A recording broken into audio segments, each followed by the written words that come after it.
So a couple days ago, I sat down to write this script and I took a break to go get some brain food and all that because I've been working for a minute. Now, when I went to go do this, I went to check my phone for some notifications, see if there's any more basketball news or anything else to get the juices flowing. Now, normally I wouldn't state how I got to my video choice or anything like that, but this one's important and this one's vital because not only is it a thank you to you guys, but like I said before, the way I got to this video was I posted a community post on YouTube, and you don't do that without hitting 500 subs, which we did over this weekend. I want to take the time to appreciate each and every one of you, and I want to thank you from the bottom of my heart. This is only the beginning. We're only going to grow from here, and let me know what you want to see out of me in the future to keep them numbers rising and keep the game growing. But until then, let's hop into the video. Last week, I made a video about the top teams I look forward to watching in the 2022 NBA season. It'll never come as a surprise to me, but that video did numbers, and as a result of that video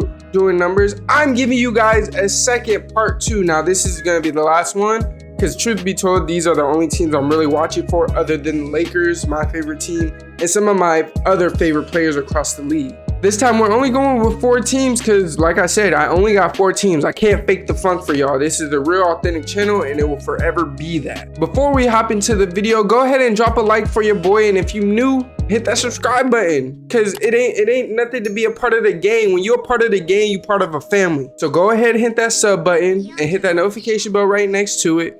Let's get into it. One team I believe everyone is watching for across the NBA to come back this next basketball season is the Denver Nuggets. Aside from having the best big man in basketball, the Nuggets are exciting to me for a variety of reasons. Obviously, Jamal Murray and MPJ's anticipated returns are a big component of that. But another side to it that many people aren't really talking about is the fact that they strengthened their roster to compete in the West. They didn't just stay stagnant. And a couple of their talents I like personally. Aside from Jamal Murray and MPJ, we've been seeing the Joker hoop this whole summer as he's been leading his national team, Serbia, in the World Qualifier Cup. The last game I seen at the time of writing and recording this video was against Giannis and the Greece national team, where he tallied 29 points, 8 rebounds, and 6 assists. So yeah, I'd say Jokic is in playoff form. Jokic has been looking the best he has since he joined the league. His body shape, he looked like he's dropped body fat and he slimmed down quite a bit. I expect an amazing season out of him like the rest, but I wouldn't sleep on him winning back-to-back MVPs. He could very well do it this year. Now, right now, my favorite player on the Nuggets to watch is Bones Hyland. He's of course returning, and I believe the minutes he was able to play last year instilled a different kind of confidence in him, and this summer he's been working harder than ever, knowing what it's like to be on the highest stage playing each and every night. Had Jamal Murray not been playing, even MPJ, had they both been playing, I don't think Bo's minutes would have been at the level that he saw. His game is smooth and he has a dope ass personality on and off the court, and truth be told, he might be coming for Dame Dollar's spot as the league's best rapper. Overall, I think Bones Hyland will have an amazing sophomore year after having a decent rookie season where he averaged 10 points per, 2 rebounds, and 3 assists. Now, of course, they've added some additions like Ish Smith and KCP, which I think are a wonderful addition to this team, but I think his production will still be valuable to the squad regardless. Like I said before, they added the speedy Ish Smith, the fast playmaking guard that does pretty much anything and everything that you need for the team. He's a perfect guy to be a rotation guy for the guards, and he's a guy that actually can do some damage with regards to playmaking. I feel like he replaces Campazzo perfectly, and he's a more athletic version of him that can play defense and move his feet better. As a Laker fan, we already know what we get out of KCP, a 3-and-D guy that can really hit some tough shots for you down the stretch, get some good defensive possessions for you out down the stretch, and he's a winner. And he has some championship pedigree after winning one with the Lakers. The Nuggets has some very good stars when healthy, but they've seen some improvement depth-wise that may see them in the top 5 for years to come. Now, the West is always a difficult feat, but I think the Nuggets are well on their way to tackling this conference as a whole. The next team I'm looking forward to watching is the Hornets. Originally, I thought this team would make some noise in the East this year, especially with the production that Miles Bridges brought to him. I thought they were going to give him a max deal and essentially be led by him, LaMelo, and Scary Terry. However, Miles made a decision that more than likely ended his basketball career right before it really got going and put a wrench in the Hornets plan as a whole. This is something my people's always told me. I don't know about y'all, but it always goes to show that decisions you make don't always affect you. They affect everyone around you. And that's the case here. Miles Bridges made the choice he made, and the Hornets are hindered by that. Now, I never thought the Hornets would really be a contender in the East, but you have to admit, at the very least, this would have been a team that wouldn't just roll over. This would have been the Atlanta Hawks of 2 years ago that they could make a Cinderella run if you really sleep on them. This team is at a point where I think they can get to the mid 30s to low 40s in wins. LaMelo's obviously going to leap into superstardom. Gordon Hayward is returning. Yes, I know he's injury prone, but if he's right, he's good. And you got Scary Terry, who I'll admit, I didn't think it was going to work when he went to Charlotte, but he's proved me wrong, and I'm glad he's proved me wrong. Charlotte has been slowly improving year in and year out. The next step for them is playoff berth. With Miles doing what he did, it stops the Hornets from being as good as they could be, but they did draft a much needed athletic big in Mark Williams that can help them out of Duke, and they also re-signed Cody Martin. Unfortunately, it is tough to gauge what this team will do because, like I keep saying and reiterating, Miles Bridges was a huge part of their success, but nonetheless, I love watching LaMelo, and I think this team has an opportunity to do something special that no Charlotte Hornets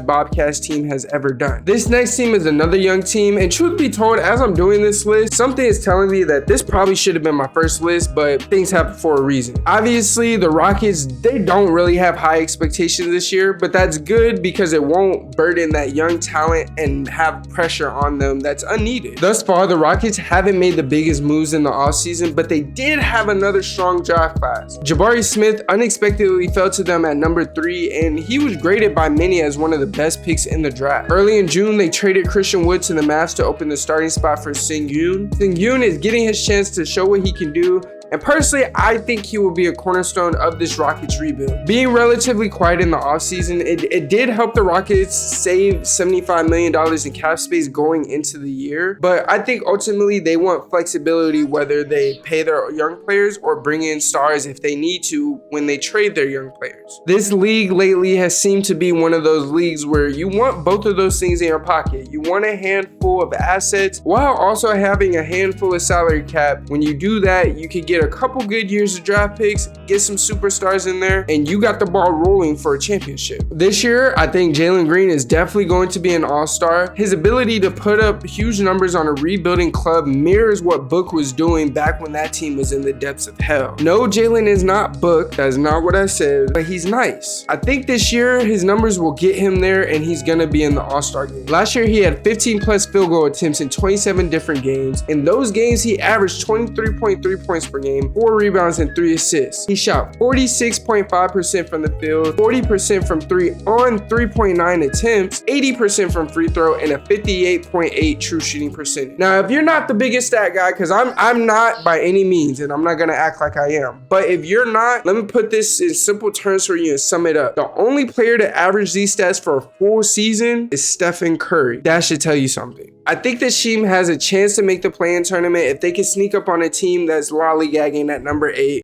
Lakers. The Rockets can make the play-in tournament this year if the chips fall perfectly. And at the end of the day, this year will be the start to something special in Houston. If you made it to this last team, go ahead and hit a like for me. It is graciously appreciated. I appreciate each and one of you guys. Go ahead and hit the subscribe button if you haven't already. Let's get into this last team. The Cleveland Cavaliers are one of those teams that you don't know what they can do. After a great season last year, you're not sure where to put them. You're not sure where to place them in the rankings, in the standings in the East. They're young, but they also were pretty high in the standings in the East last year, and it was a surprise to most. The Cavs are much like the Raptors in the sense that they're in an exciting position as a franchise. This is by far the best shape they've been in, being without LeBron James. The team was a surprise last year, and by the All-Star break, I can't hold you. They had a piece of my fandom. Their roster is full of youth who have plenty of potential. They signed Ricky Rubio to a 3-year deal worth $18.4 million to return to the Cavs as their biggest move in free agency, and they signed Robin Lopez to a 1-year deal. Obviously, rotation piece, he's not starting. Last year, Darius Garland averaged 21.7 points per game, 8.6 assists, and 1.3 steals. This year, his talent finally exploded, seeing him overtake Colin Sexton in the lineup with ease. Speaking of Colin, he still has yet to be signed and is in pretty much free agency purgatory. He's a restricted free agent, which means he can't go to another team. but other teams can offer him, and it will force Cleveland to match that offer sheet, which will keep him there. Only problem is, no other team has given him an offer. The Cavs obviously would love to have him, but one, he's asking for a lot more than they're willing to pay, and two, they have to give up a roster spot for him in the first place. I'm hoping Colin finds a team by training camp, and what he lacks in talent, to me, his hustle and heart makes up for it. Don't get me wrong, he has plenty of talent, I'm not saying he doesn't, but we all understand he is an undersized guard in today's league. The NBA was put on full notice with Garland's play, and I look forward for the guard to prove he's here to stay and that last season wasn't a fluke. His game is silky smooth, his jumper is nice as hell, and I just like the kid's game. His potential is massive, and as the game continues to slow down for him, Darius Garland's only gonna get better. His shooting ability is very underrated, he is patient off the pick and roll, and he'll dime you up if your big steps too far up. The Cavs also drafted Ochai Agbaji. He was a pretty solid shooter out of Kansas, and he flashed some NBA talent in that NCAA tournament last year. I vividly remember watching that Villanova game, and he just caught fire immediately out of nowhere. I remember him shooting a corner three and just walking off as he shot it. That shit was crazy, bro. Like I said before, he flashed NBA talent, and he showed me he'd be a good role fit kind of player with the 3-and-D light game. If you watched him in the March Madness, he was hitting the corner three and was comfortable in the half court. During his time in college, he was named Big 12 Player of the Year, a consensus All-American, most outstanding player at the Big 12 tournament, and last year at Kansas, he averaged 19 points, 5 rebounds, 1 assist, shooting 40.7% from three. The final person that really rounds this team out to me is Evan Mobley. And there's really not much to say about him besides the fact that I think he will have something to prove after losing Rookie of the Year to Scotty Barnes. And last year, it was no fluke that dude was real. Mobley averaged 15 points, 8 rebounds, 2.5 assists, and 2 blocks per game as a rookie. A rookie, bro. He was amazing in the Cavs' large lineup, which created a matchup hell for people that they played. And he's going to take a leap forward this year, both offensively and defensively. And I'm not going to hold you. He's a threat to win Defensive Player of the Year. But that's all I got for you guys in this video. As always, if you're new, go ahead and hit that subscribe button. If you're not new, go ahead and hit that like button for your boy. Who are you most excited to watch this coming NBA season? Until next time, it is your boy TB with the greatest hoop stories in the base on 2, and I'm out. Peace.